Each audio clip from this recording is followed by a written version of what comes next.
The worst betrayals don't happen in the dark, the narrator would have said if anyone had been listening. They happen under bright lights, in front of everyone.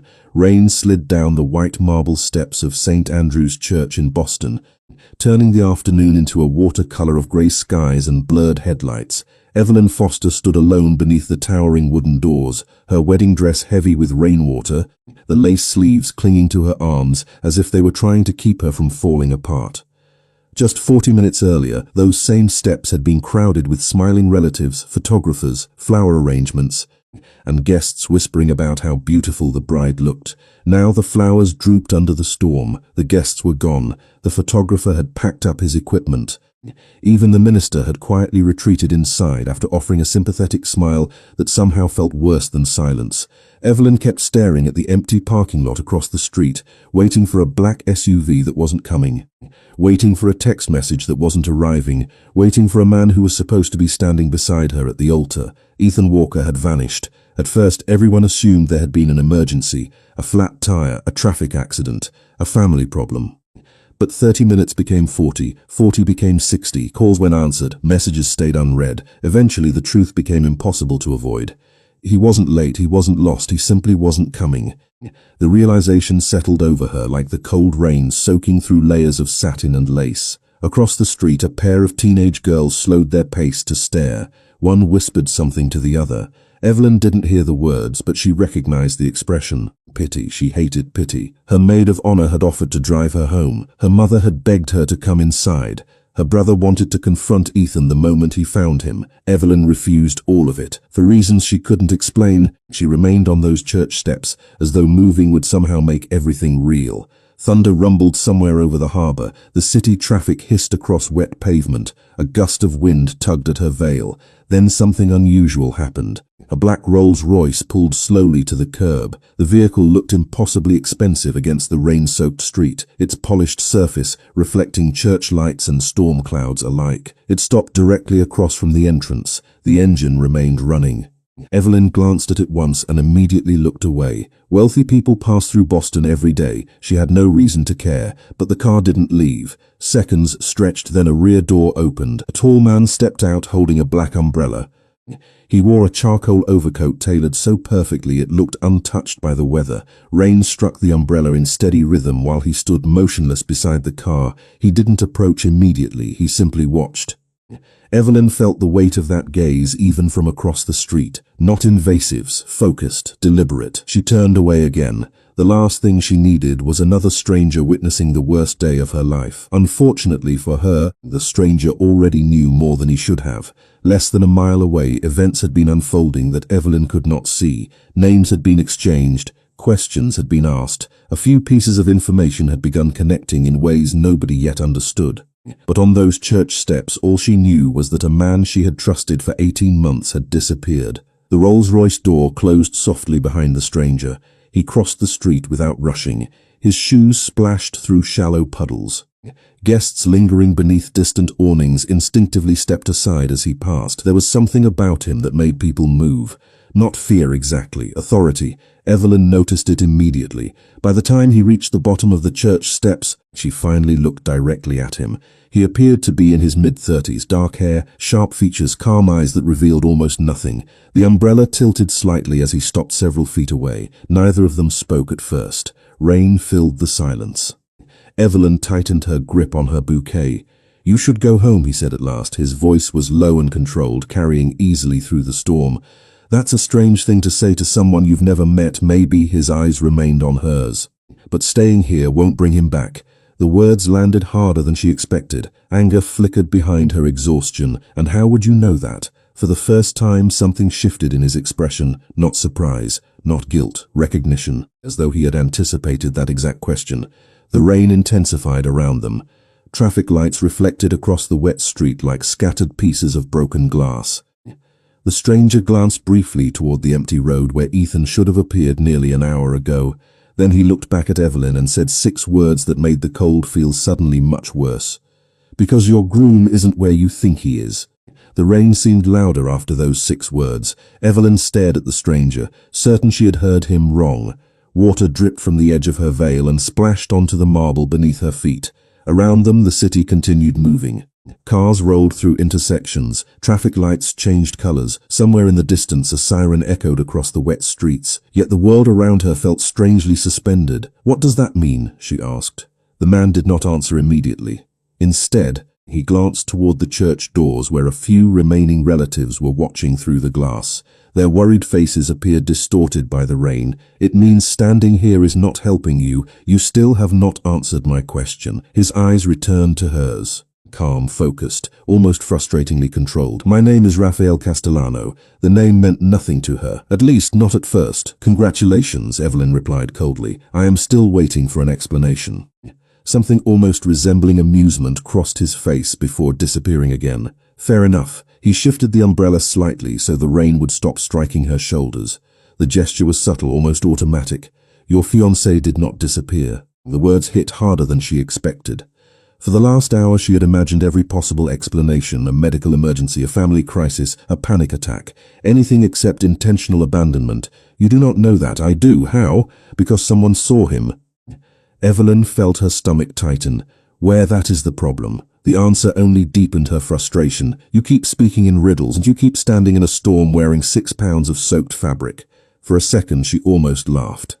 Not because anything was funny, because exhaustion was beginning to overwhelm shock. Her wedding dress felt twice as heavy as it had an hour ago. Her makeup was probably ruined. Her feet ached from standing in heels since early morning. Everything hurt. "What exactly do you want from me?" she asked quietly. Raphael studied her for a moment. Nothing. She immediately did not believe him. Men rarely appeared out of nowhere offering information without wanting something in return. "Then why are you here?" A black sedan drove past. Spraying waited until it disappeared. "Because Ethan Walker is connected to a situation I have been looking into for several months." Evelyn blinked. "Connected to what?" "I do not know yet." It was the first uncertain thing he had said. She noticed it immediately. "Then how do you know he is involved?" "Patterns." The answer sounded absurd. "Patterns?" "People leave clues when they think nobody is paying attention." Evelyn folded her arms against the cold. "You are asking me to trust a stranger who appeared outside my wedding?" "No." His gaze never wavered. "I am asking you not to trust a man who failed to appear at yours." The words landed with uncomfortable accuracy. Before she could respond, her phone vibrated inside her small satin purse. Both of them looked down. Her heartbeat jumped instantly. Ethan, it had to be Ethan. With trembling fingers she pulled out the phone. The screen illuminated beneath the grey afternoon sky. A text message. Unknown number. Her pulse accelerated. She opened it immediately. There was no greeting, no apology, no explanation, only a single photograph. Evelyn froze. The image showed Ethan. The timestamp in the corner indicated it had been taken less than 20 minutes earlier. He was standing beside a dark vehicle somewhere she did not recognize. Dry, calm, not injured, not stranded, not rushing toward the church, just standing there, looking directly at the camera. The bouquet slipped slightly in her hand. "No," she whispered. Raphael watched her expression change. "What is it?" She turned the screen toward him. His jaw tightened almost imperceptibly. "Where was this taken?" she asked. "I do not know. You said someone saw him." "They did. Was it the person who sent this?" For the first time since arriving, Raphael hesitated. The pause lasted less than a second, but Evelyn noticed it. Possibly. Rain hammered against the umbrella above them. The church bells rang once in the distance. She looked back at the photograph. Ethan was wearing the same suit he should have been wearing at the altar, the same tie, the same watch she had given him for his birthday.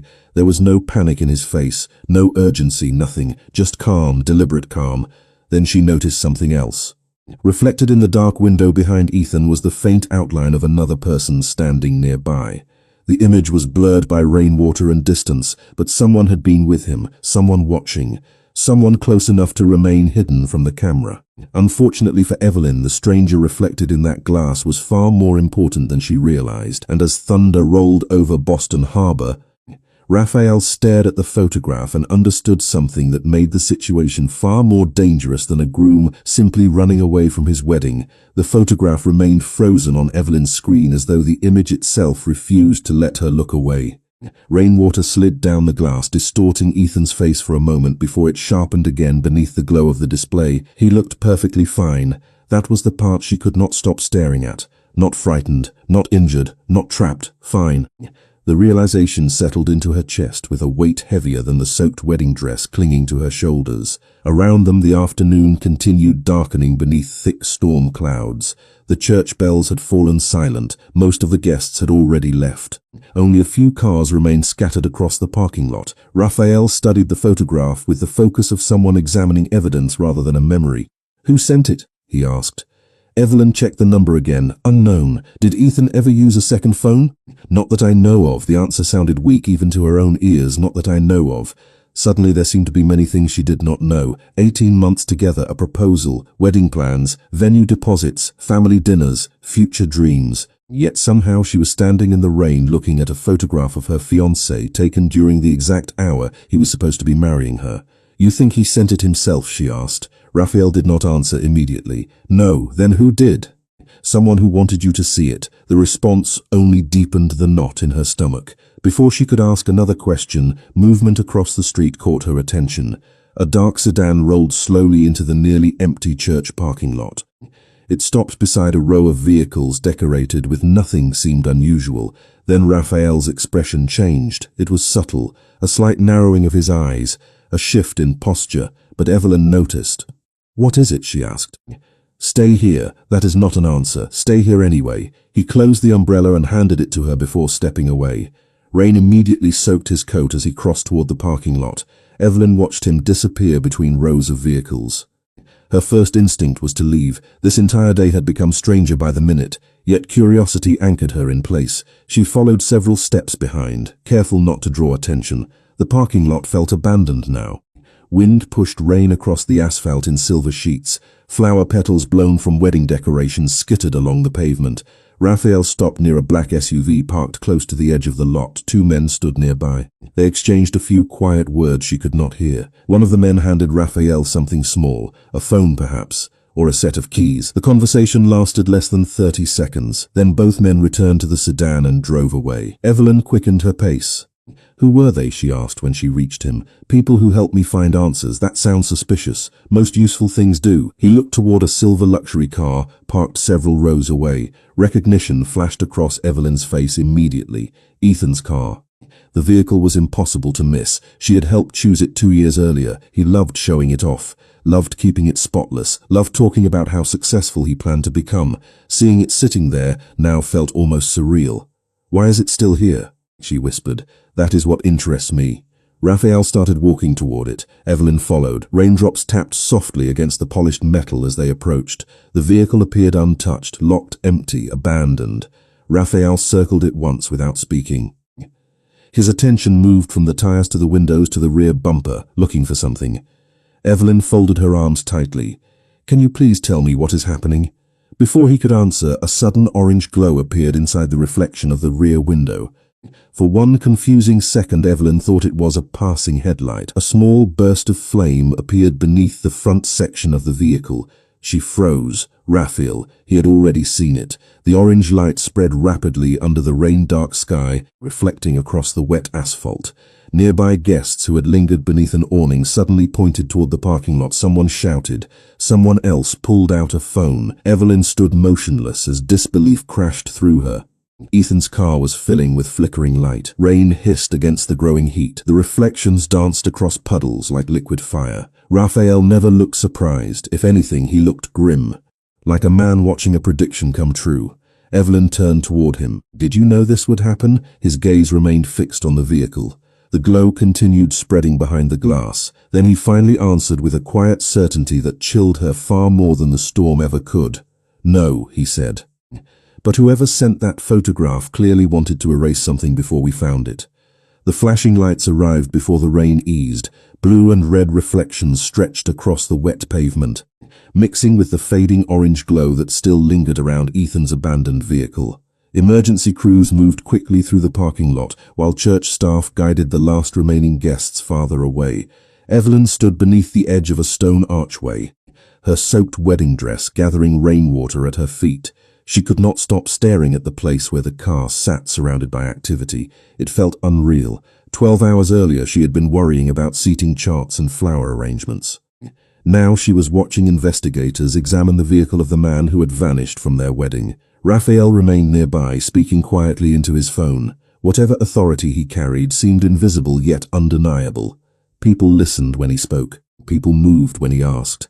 Yet he never raised his voice. Evelyn watched him for several seconds before finally walking closer. You already knew something was wrong before that car started burning.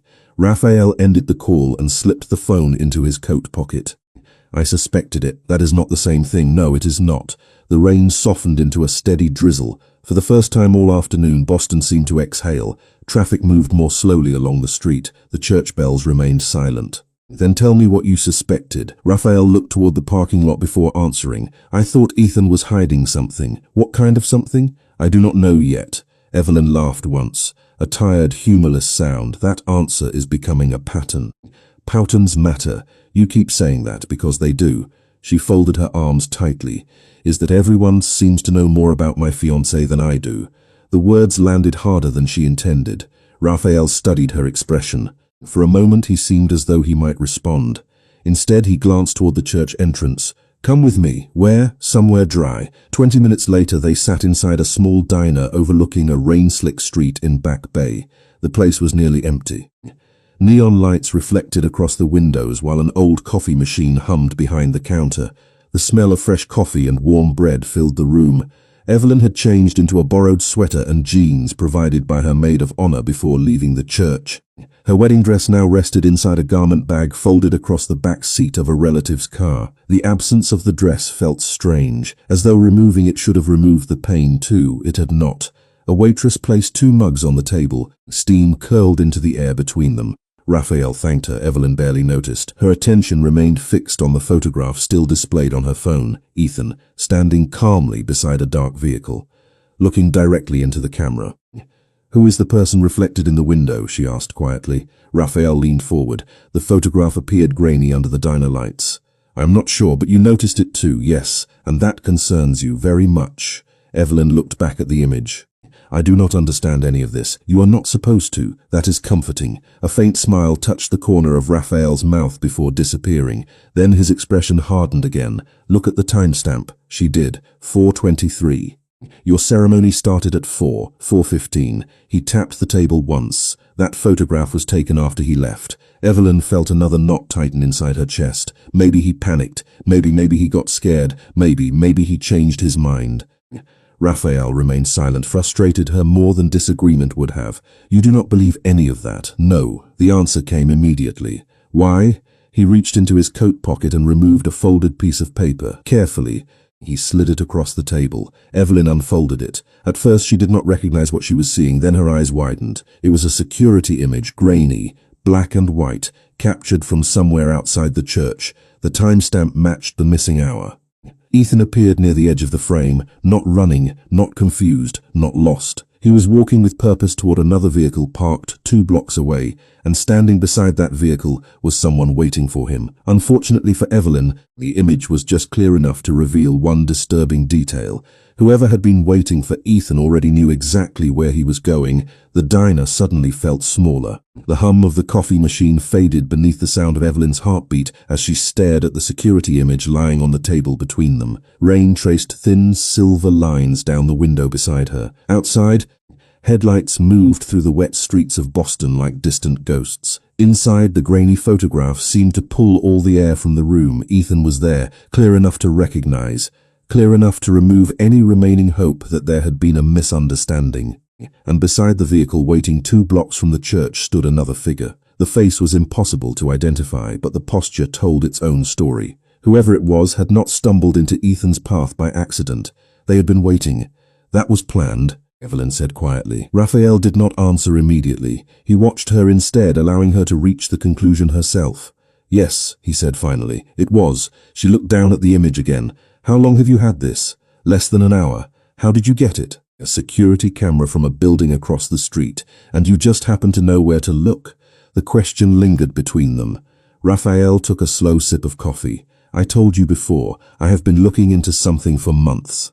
Something that involves Ethan, possibly. The answer irritated her again. Every response seemed to arrive wrapped inside another question. You keep saying possibly, because assumptions get people hurt, and secrets do not. For the first time, Raphael looked away. Through the diner window, the rain had begun to weaken. Small rivers of water crawled down the glass. Neon reflections shimmered across the sidewalk. Fair point, he admitted.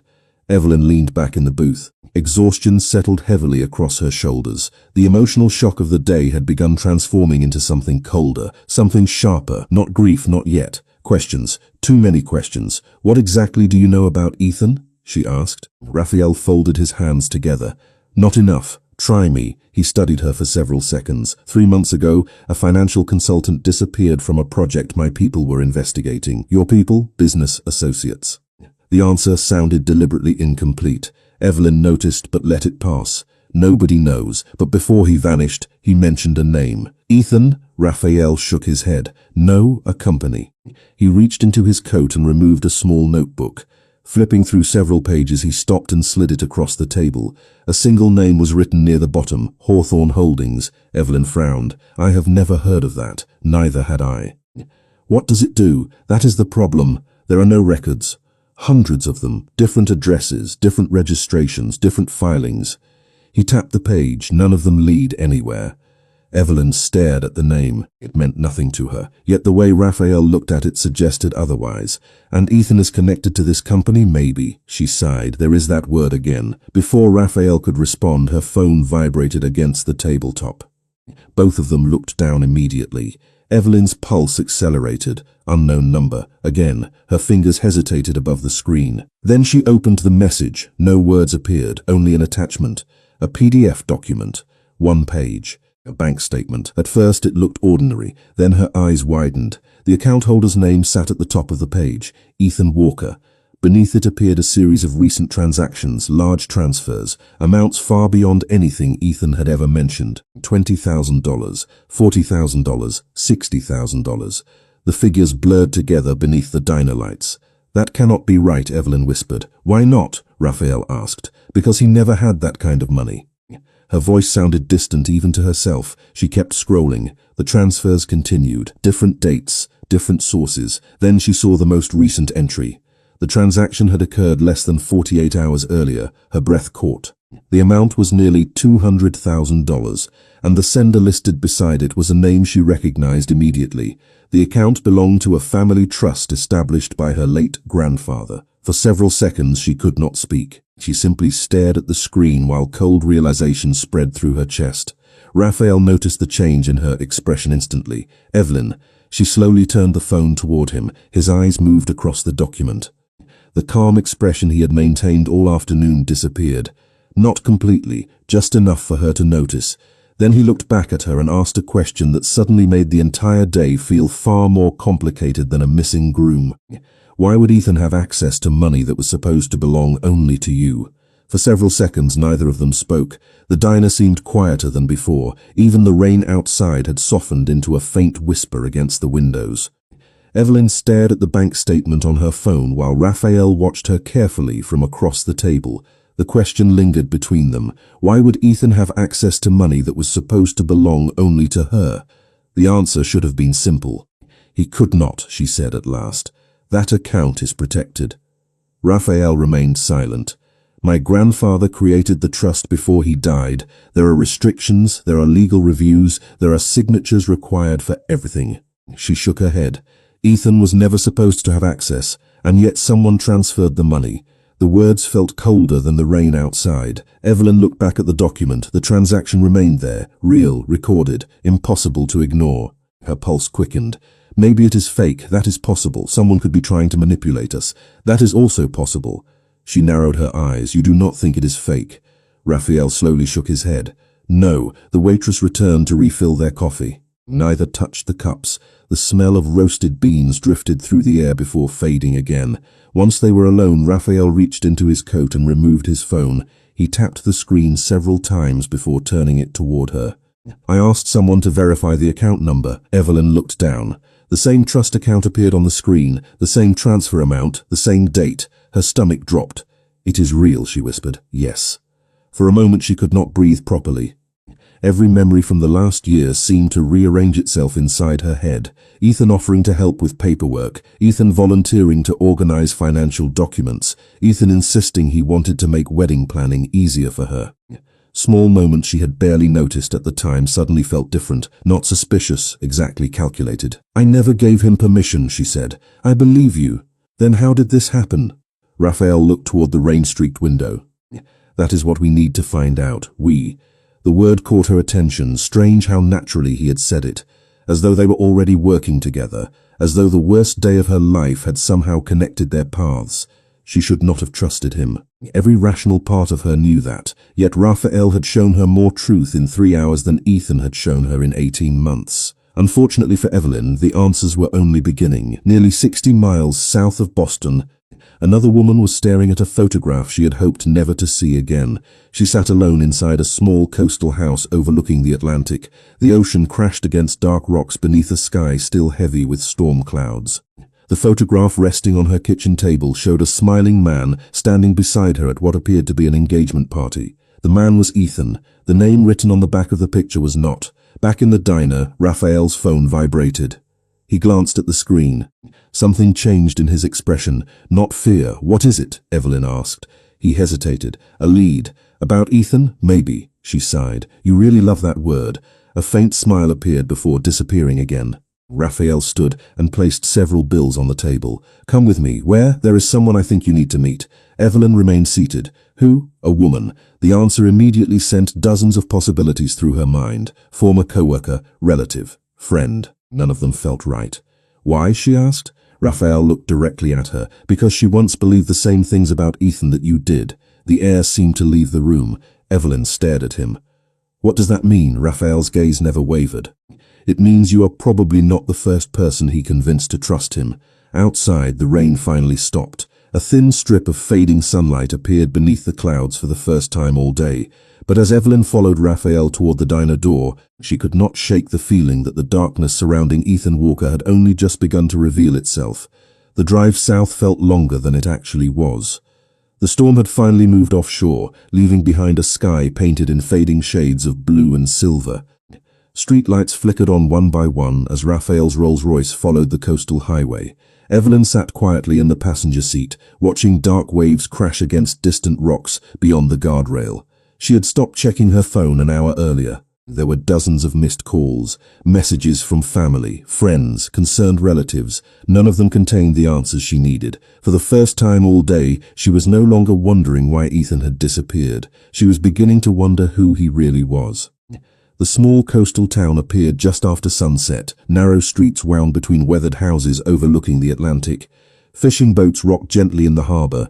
The entire place seemed untouched by the chaos that had consumed her life only hours earlier. Raphael parked beside a grey house near the shoreline. A single porch light glowed against the evening darkness. She lives here, Evelyn asked. Raphael nodded. Her name is Claire, and she knows Ethan? A shadow crossed his expression. She knew someone who looked exactly like him. Evelyn felt a chill that had nothing to do with the ocean wind. They walked up the wooden steps together. Before Raphael could knock, the front door opened. A woman in her early 30s stood waiting. She looked tired in a way that seemed older than her years. Not physically, emotionally, as if disappointment had settled into her life and never fully left. Her eyes moved from Raphael to Evelyn. Understanding appeared instantly. Another one? She asked softly.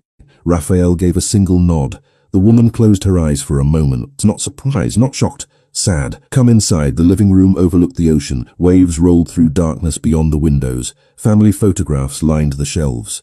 A half-finished cup of tea sat forgotten on a side table. Claire motioned for them to sit. Evelyn lowered herself onto the couch while Raphael remained standing near the fireplace. Nobody spoke for several seconds. Then Claire walked to a cabinet and removed a small photo album. Without a word, she placed it in Evelyn's hands. The first page showed Claire smiling beside a man at what appeared to be an engagement celebration. Evelyn froze. The man was Ethan, except the name written beneath the photograph was not Ethan Walker. It was Daniel Hayes. Her heartbeat accelerated. She turned another page, more photographs, vacations, dinners, family gatherings, months of memories, the same face, the same smile, the same man. No? Evelyn whispered. Claire sat across from her. That was my reaction too. The room felt impossibly quiet. Even the ocean seemed distant now. How long? Evelyn asked. Almost a year. Claire's voice remained calm, but the sadness underneath it was impossible to miss. We were engaged. Evelyn stared at the photograph. Her fingers trembled slightly. What happened? Claire looked toward the dark window. He disappeared 3 weeks before the wedding. The words landed like ice. Just vanished. Yes, without explanation. Without a trace. Evelyn struggled to breathe normally. Every piece of the puzzle was beginning to align into something she desperately wished was not true. Claire reached into a drawer and removed a folder. It contained documents, bank records, printed emails, photographs, evidence collected over months. At first I thought I had done something wrong, Claire said quietly. I blamed myself. Then I discovered he never existed. Evelyn looked up. What do you mean? Claire slid a driver's license across the table. The photograph showed Ethan. The name did not. Another identification card followed, different name, same face, then another, and another. 4 identities, 4 names, 1 man. The room seemed to tilt beneath Evelyn's feet. Raphael finally spoke. This is what I have been investigating. Claire nodded. He changes names, changes cities, changes stories. Why? Evelyn asked. Neither of them answered immediately. Claire opened the folder one final time and revealed a stack of photographs. Different women, different engagement parties, different smiles, different cities. Because none of us were ever the destination, she said softly. We were the target. Evelyn stared at the faces. There were more than she could count, and for the first time since Ethan disappeared, the truth became impossible to ignore. This was never one broken engagement, never one failed relationship, never one man afraid of commitment. It was something far larger. Something planned, something deliberate, and as another wave crashed against the rocks outside, Raphael looked at the photographs spread across the table and finally said the words that transformed suspicion into certainty. Ethan Walker is not running from a wedding, he said. He is part of a professional marriage fraud operation. The ocean outside Claire's house seemed louder after the truth was spoken aloud. Waves crashed against the rocky shoreline beneath the darkness, sending white spray into the night air. Inside, nobody moved for several seconds. The photographs remained scattered across the coffee table like pieces of a puzzle that suddenly formed a picture nobody wanted to see. Evelyn stared at the faces, different women, different cities, different engagement rings, different smiles. Yet the same outcome, the same man, the same disappearance, the same silence afterward. Claire slowly gathered several photographs and placed them into a neat stack. It took me almost 6 months to accept it, she said quietly. At first I thought I was special. Eventually I realized neither was true. Evelyn looked up. How many? Claire hesitated. That I know about 9. The number hit harder than expected. 9 women, 9 confirmed. Raphael folded his arms near the fireplace. There may be more. The room fell silent again. Evelyn stared at the photographs. Some of the women appeared older, some younger. Different careers, different backgrounds, different lives. There was no obvious pattern. What connects them? She asked. Claire exchanged a glance with Raphael. Money, not necessarily wealth. Claire continued. Assets, trusts, property, inheritance accounts, family businesses, retirement funds, anything difficult to access directly. Evelyn's stomach tightened. Her grandfather's trust suddenly felt much more important than she had ever realized. Raphael walked toward the table and opened the folder further. Additional documents appeared beneath the photographs. Bank transfers, corporate registrations, property records. The amount of information was overwhelming. This operation is organized, he said. Very organized. Evelyn looked at him. You keep calling it an operation, because it is. He slid a sheet of paper across the table. A chart covered the page. Names, companies connected to accounts. Accounts connected to shell corporations. The structure resembled a web. Marriage fraud is only the surface, Raphael explained. The relationships create access. The access creates financial opportunities. Claire nodded slowly. By the time I discovered what happened, several accounts connected to my family's business had already been compromised. Evelyn felt cold despite the warmth of the room. And nobody stopped them? Claire gave a sad smile. How do you stop someone who technically never existed? The answer lingered heavily in the air. Outside, a fishing boat moved slowly through the harbor lights. Its reflection shimmered across the dark water. Evelyn lowered her eyes toward another photograph. This one showed Ethan standing beside a woman she had never seen before.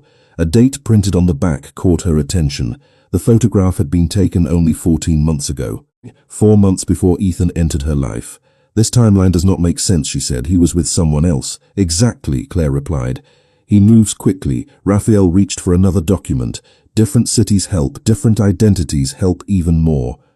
Evelyn studied the photograph again. The woman looked happy, genuinely happy. The realization hurt more than she expected. Every promise Ethan had made now felt recycled, rehearsed, manufactured. Unfortunately for Evelyn, the worst discovery was still waiting. Claire opened a small laptop resting on the side table. After entering a password, she turned the screen toward them. A spreadsheet appeared. Rows of names filled the page. Some were highlighted, others crossed out. At first, Evelyn assumed it was another financial record. Then she noticed something that made her heart stop. Her own name, Evelyn Foster. The letters seemed to glow against the screen, highlighted in red. She leaned forward. "What is this?" Claire looked uneasy. "I found it 2 months ago." "Found what?" "A list." Raphael's expression hardened instantly. "Where?" "An archived server connected to one of the shell companies." Evelyn could barely hear them. Her eyes remained locked on her name. "Why am I on it?" "Because somebody selected you." The room felt smaller. The ocean disappeared.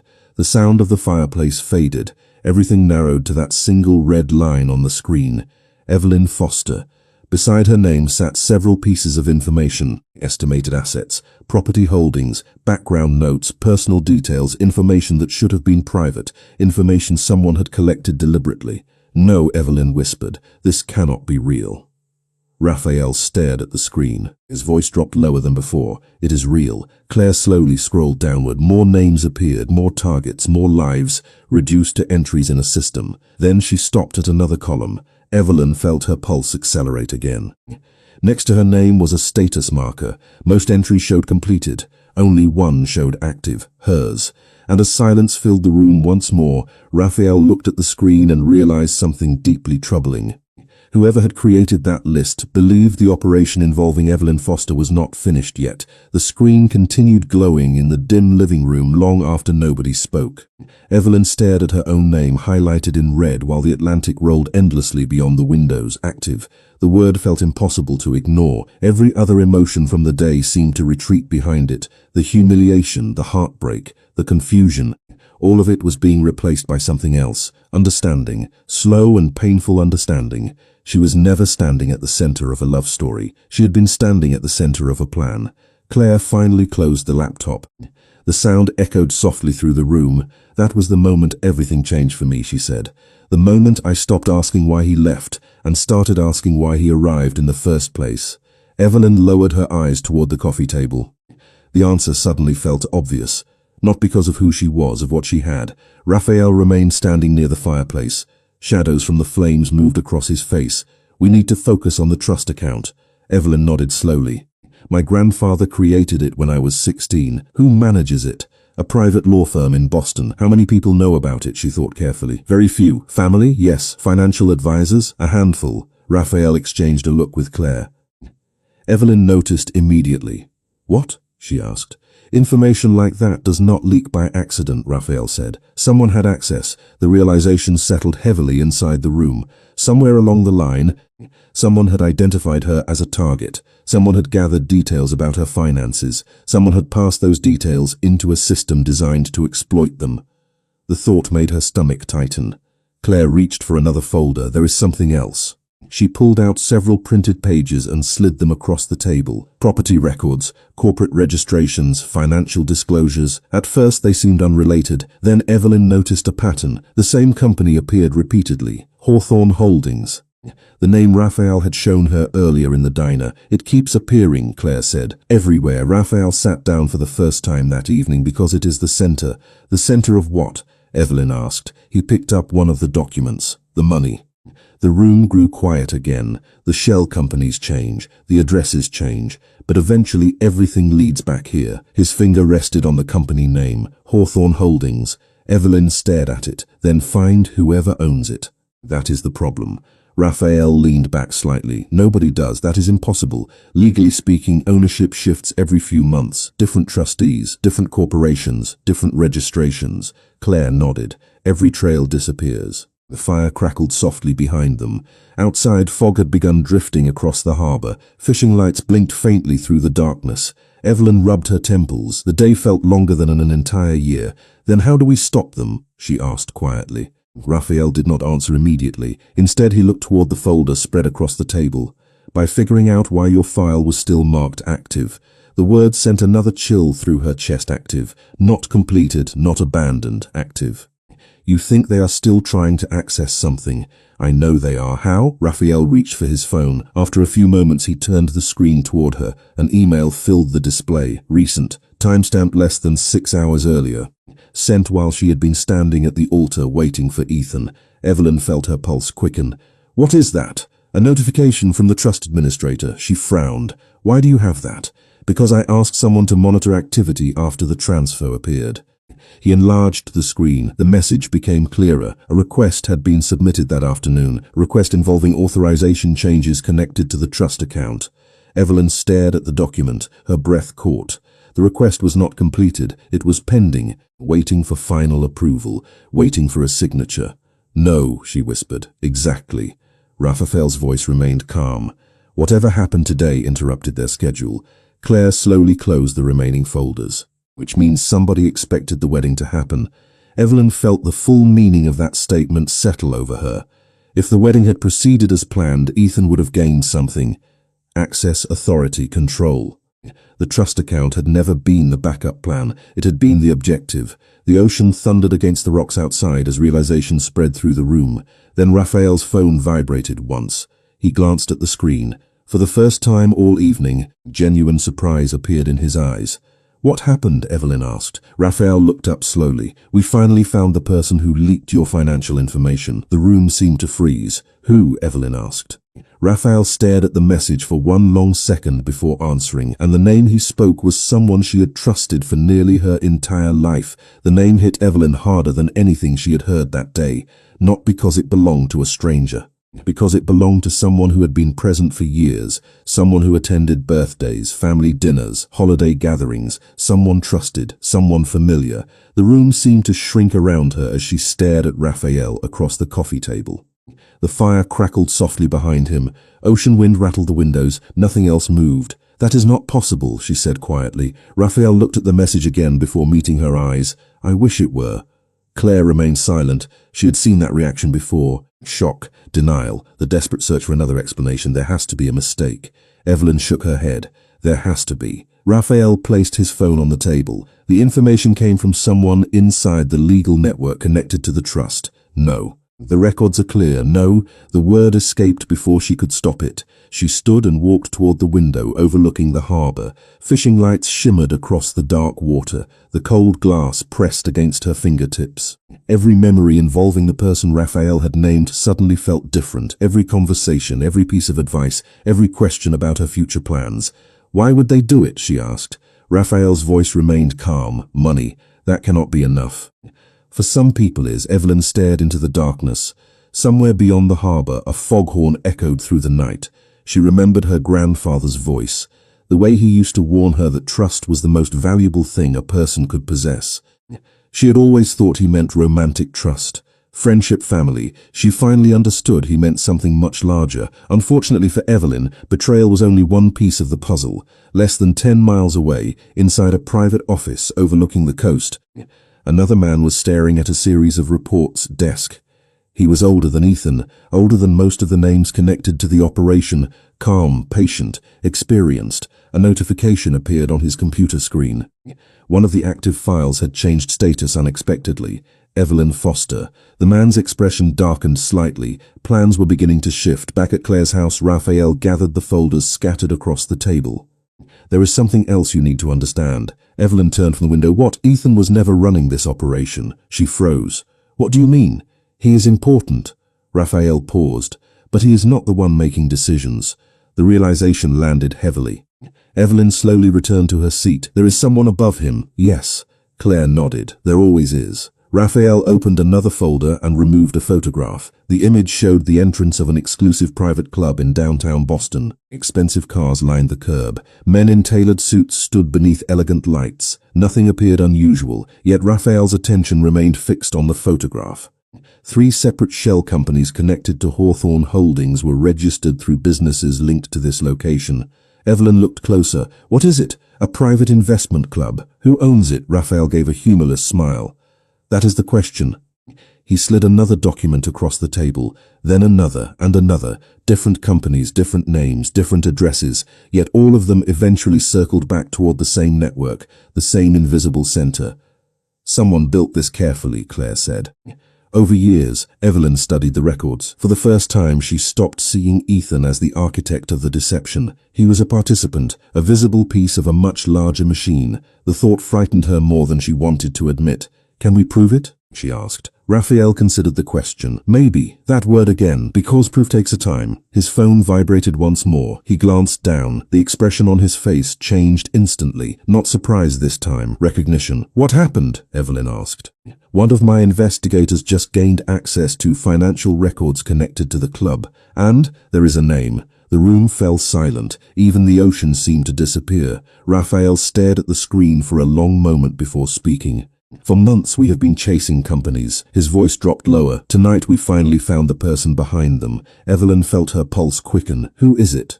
Raphael looked up. The firelight reflected in his eyes. The man behind Hawthorne Holdings. He paused.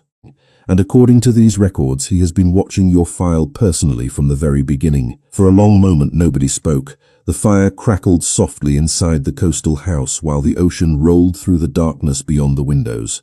Evelyn sat frozen, trying to process everything she had learned in less than 24 hours. The wedding, the disappearance, the false identities, the trust account, the list of targets. Every answer seemed to reveal an even larger question waiting behind it. Raphael lowered his phone onto the table. His expression remained controlled, but there was a new sense of certainty in his eyes. Months of disconnected pieces were finally beginning to fit together. Who is he? Evelyn asked. Her voice sounded smaller than she intended. Raphael glanced toward Claire before answering.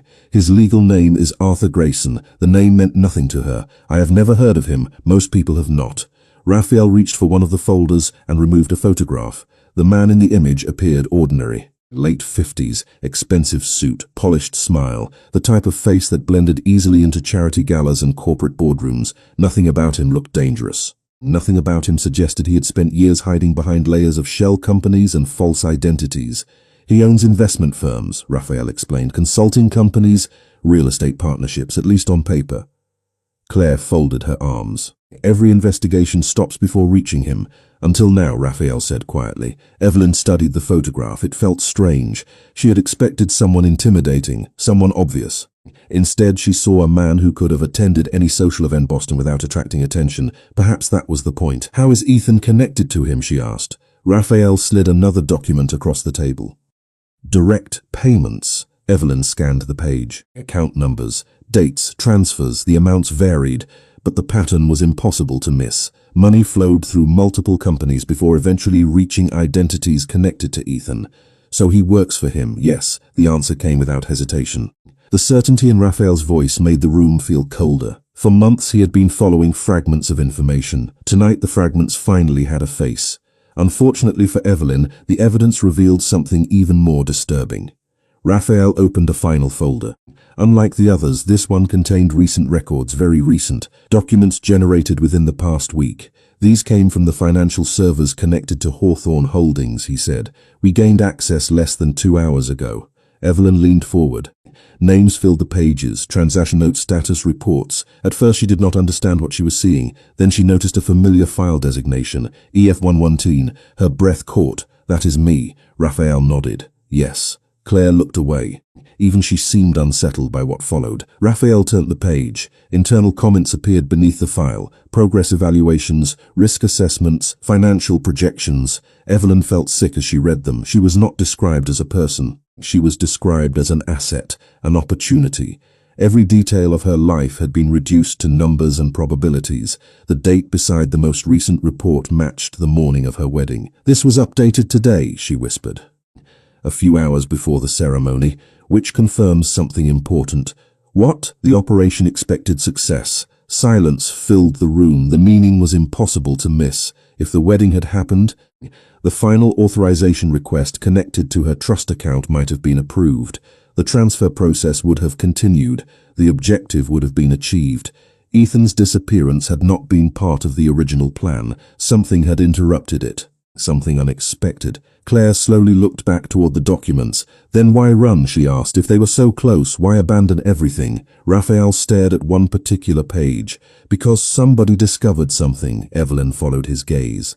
A note had been highlighted near the bottom of the report. Several words stood out immediately. External investigation detected. Her heartbeat accelerated. You. Raphael did not deny it, possibly. They knew you were looking into them. Eventually. He leaned back slightly. which means the timing matters. Evelyn tried to connect the pieces. If Arthur Grayson learned an investigation was getting closer, then the operation involving her would suddenly become risky, too visible, too vulnerable. The wedding itself might have become a liability rather than an opportunity. The realization settled heavily over the room. Ethan had not disappeared because he changed his mind. He had disappeared because someone ordered him to. Then Raphael's phone vibrated again. The sound seemed unnaturally loud. He checked the screen. For the first time all night, genuine satisfaction appeared in his expression. "What is it?" Evelyn asked. Raphael looked up slowly. The financial records were only part of the evidence. He turned the phone toward her. A new file had arrived. Internal private messages, direct instructions, proof, real proof. The kind that could no longer be explained away. The kind that connected Arthur Grayson, Hawthorne Holdings, and Ethan into a single chain. And as the ocean thundered against the rocks outside, Raphael realized they finally had enough evidence to bring the entire operation down. The sunrise arrived quietly over the Atlantic. Pale gold light spilled across the water outside Claire's house, turning the restless waves into ribbons of silver. For the first time since the wedding day began, Evelyn felt something she had not experienced in nearly 24 hours. Clarity. The evidence was no longer a collection of suspicions. It was real: names, internal messages, financial records, every piece connected. The operation that had hidden behind shell companies and false identities was finally visible. Raphael sat at the dining table reviewing documents while several secure calls moved through his phone one after another. His voice remained calm, precise, controlled. Across the room, Claire organized years of records into labeled folders. What had once been personal heartbreak was now evidence. What had once felt like private betrayal had become something much larger. Evelyn stood near the window watching the harbor wake up. Fishing boats left their docks. Seagulls drifted through the morning air. Life continued as though nothing extraordinary had happened. Yet everything had changed. Behind her, Raphael ended another call and set down his phone. "It is moving faster than expected," Evelyn turned. "What is the investigation?" He slid several documents across the table. Official requests, financial subpoenas, regulatory notices. The evidence opened doors. Claire looked up from her work. "Enough?" Raphael nodded once. More than enough. The room grew quiet. For months, maybe years. The people behind Hawthorne Holdings had depended on confusion, complexity, layers of distance between themselves and the damage they caused. Now those layers were disappearing. Evelyn slowly approached the table. "What happens next?" Raphael leaned back slightly. "The accounts are being frozen. All of them. Every account connected to the network that we identified." Claire released a breath she seemed to have been holding for years. "Then they cannot move the money." "Not easily." A faint sense of relief spread through the room, small but real. For the first time, the people responsible were reacting instead of controlling. Unfortunately for them, time was no longer on their side. Several hundred miles away, offices connected to Hawthorne Holdings were opening for business. Employees arrived carrying coffee and laptops. Phones rang, elevators moved. Yet behind the ordinary routine, something unusual was happening. Access requests were being denied. Accounts were being restricted, transactions were failing, systems that had operated smoothly for years were suddenly encountering obstacles. Questions were beginning to spread. Back in the coastal house, another message arrived on Raphael's phone. He read it carefully before passing the screen to Evelyn. The update was brief. Arthur Grayson had retained legal counsel. Several associates connected to the operation were attempting to distance themselves from the company network. "They know," Claire said quietly. "Yes." Evelyn looked at the screen for a long moment. 24 hours earlier she would have been terrified. Now she felt something different: strength. Not because the situation was easy, because the truth was finally visible. The uncertainty had been worse than the reality. "What about Ethan?" she asked. The Raphael lowered his eyes toward the table. "He is cooperating," Evelyn blinked. "Cooperating?" The evidence left him very few options. She stared at him. The answer felt surreal. After everything, the man who vanished from the altar had become one more witness inside a larger investigation. Not a mystery, not a ghost, just another participant in a failing operation. The realization brought an unexpected feeling. Not satisfaction, not revenge, closure. Claire noticed the change in her expression. "You are thinking about him differently now," Evelyn nodded, slowly. "I am." "Good." Claire offered a small smile. "That means you are finally seeing him clearly." The morning light grew brighter across the room. Documents that had looked threatening the night before now looked ordinary. Paper, ink, fax. The fear attached to them was fading. Raphael stood and walked toward the window beside Evelyn. For several moments neither spoke. They simply watched sunlight spread across the harbor. "You saved my life, did you know that?" Evelyn asked quietly. Raphael looked surprised. "No, you did." He shook his head slightly. "You saved yourself." Evelyn considered the answer. Maybe he was right. Maybe survival was not about being rescued. Maybe it was about refusing to remain broken. Behind them, Claire closed the final folder and secured it with a label. Years of uncertainty reduced to evidence. Years of silence finally given a voice. Outside, the harbor sparkled beneath the morning sun, and for the first time since she stood alone at the altar, Evelyn felt certain that the story was no longer about what she had lost. It was about what she had managed to keep. Her future 1 year later, sunlight poured across the white marble steps of St. Andrew's Church. The same entrance, the same city. Yet everything felt different. There was no storm rolling over Boston Harbor, no dark clouds hanging above the skyline, no guests whispering in confusion. The air carried the warmth of early summer, and golden light reflected from every window along the quiet street. Evelyn stood inside the bridal suite, looking at her reflection. A year earlier, she had stared into a mirror wondering why she was not enough. Today, she no longer asked that question. The woman looking back at her was the same person, the same eyes, the same smile. But something fundamental had changed. She no longer measured her worth by whether someone chose her. She knew it. The past year had not been easy. The investigation expanded far beyond what anyone initially expected. Financial records connected dozens of shell companies. Victims came forward from multiple states. Hawthorne Holdings collapsed under scrutiny. Arthur Grayson lost the network he had spent years building. The money recovered from the operation helped compensate many of the people who had been targeted. Claire was among them. So were several women whose names had once appeared on the same list as Evelyn's. The chapter had finally ended, not because someone rescued them, because the truth eventually became stronger than the lies. A soft knock interrupted her thoughts. The door opened. Claire stepped inside wearing a pale blue dress and a smile that seemed much lighter than the one she wore a year ago. "They are ready," Evelyn laughed softly. "That sounds familiar." Claire smiled. "This time the groom is actually here." For a moment both women laughed, not because the memory was funny, because it no longer had power over them. Downstairs, sunlight spilled through stained glass windows and painted ribbons of color across the wooden pews. Friends and family filled the church. The atmosphere felt peaceful, genuine. Nobody was performing, nobody was pretending. There were no hidden agendas, no secrets waiting beneath the surface, just people gathered to celebrate something real. At the front of the church stood Raphael Castellano. A year earlier he had arrived in her life carrying answers she never wanted to hear. Today he stood quietly beside the altar, adjusting his cufflinks while sunlight reflected across the polished floor.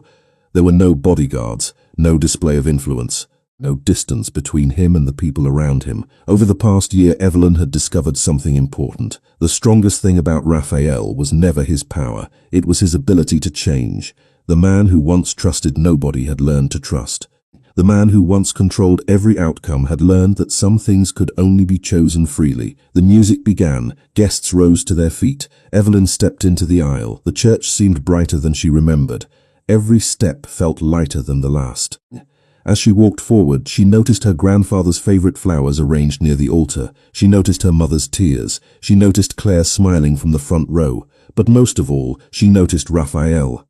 He was watching her approach with an expression she'd never seen on his face during that first terrible day. Peace. Nothing about the moment felt rushed, nothing felt uncertain. When she finally reached the altar, he offered his hand. She took it without hesitation.